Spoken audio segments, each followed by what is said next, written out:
What's up, everyone? Let's talk about some game news today. It's a little bit of a light day, so I'm going to run through 3 stories actually. First up, if you've been waiting forever for Dead Island 2, there's good news for you. The Dead Island 2 official Twitter account tweeted out today. You asked for it, you got it. Dead Island 2 went gold, and it's coming out a week early. See you in Hell A on April 21st, 2023. That's a pun, Hell A as in LA.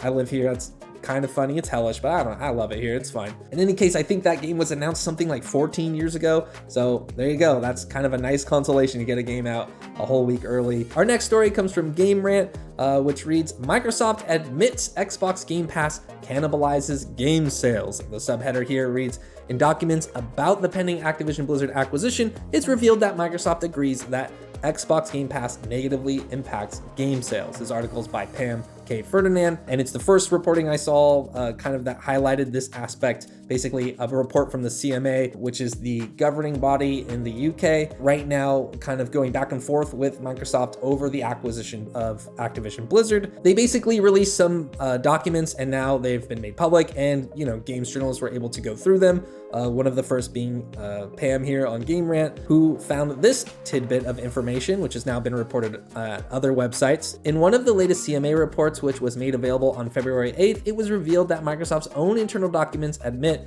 that Xbox Game Pass, quote, would lead to the cannibalization of B2P sales, unquote.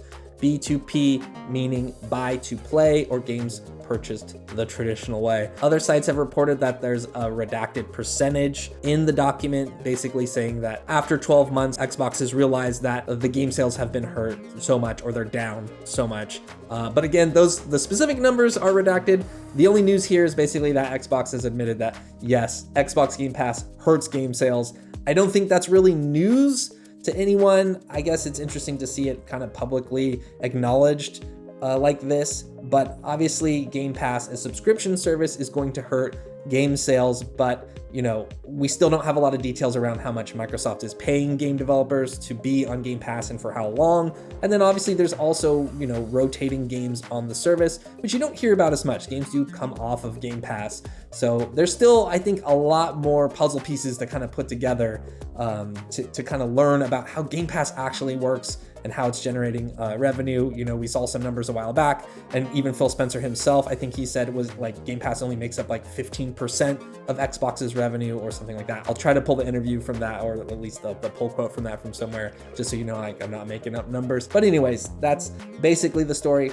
Not like a huge headline, like I said, kind of a light day. So let's move on to our last story, which has to do with credits in game development. This story comes by way of Axios, Stephen Totillo, who kind of manages the newsletter, the Axios newsletter for gaming. This most recent post is about how Metroid game developers are calling out the Switch remaster's failure to credit them. I'm gonna flip over here real quick to Stephen Totillo's Twitter account, because sometimes he tends to summarize his newsletters a little bit better in a tweet thread. The first tweet here, original Metroid Prime developer at Jack Matthews tells me, quote, when my son plays Metroid Prime on the Switch for the first time, the fact that he won't see my and my colleagues' names in the credits as the original creators is a punch in the gut. Then, of course, he links to the Axios post here, official.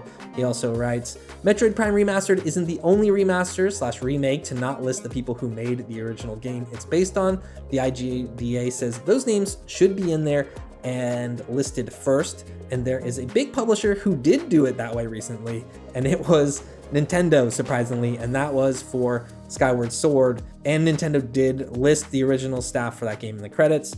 So it's interesting why they wouldn't do it here. There is only kind of these guidelines out there for giving developers credits in games, but there's no official standard or rule set that says you have to do it one way or another, and every studio is going to handle things differently. Stephen Totillo also mentioned in his newsletter breakdown of the situation that EA's recent Dead Space remake, which is obviously a very large overhaul of the 2008 game, takes a similar approach as Prime Remastered. The 2023 edition's 20-minute roll of credits ends with a brief thanks to the original team for, quote, inspiring us every step of the way, unquote. So again, there in the Dead Space remake, it looks like the original developers aren't individually listed either. The major issue that's been there in the past is game developers not getting credit if they started working on a game. Games take years to make, and then if they leave the team and then they're not there at the time of launch, then developers oftentimes are left out of the credits.